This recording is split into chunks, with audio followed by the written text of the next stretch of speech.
د جګړې د درولو خواست. ملګري ملتونه یې د افغان ملکي تلفاتو د مخنیوي لپاره بیړنۍ اړتیا بولي. یوناما، طالبان او افغان دولتي ځواکونه په تېره میاشت کې په ګډه د نږدې 400 ولسي کسانو د مرګ ژوبلې مسؤل بولي.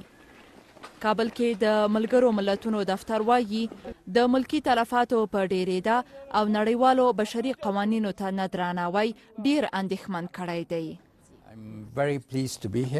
د سولې خبرو پیل په اړه سترګې تر ډېره زلمي خلیلزاد ته اوړي.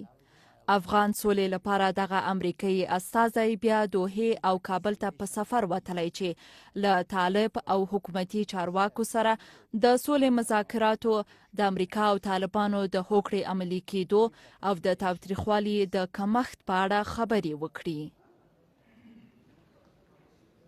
له طالبانو سره د امریکا د سولې هوکړې پلي کېدا به له افغانستانه د امریکایي او نورو بهرنیو ځواکونو وتلو ته لاره اواره کړي. امریکایي ولسمشر د خپلو ځواکونو د ایستلو په اړه بیا څرګندونې کړي.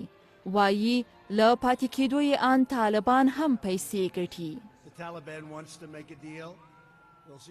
وسلوالو طالبانو تر دې دمه د ولسمشر ټرمپ وروستیو څرګندونو په اړه څه نه دي ویلي. شازیه حیا، BBC کابل.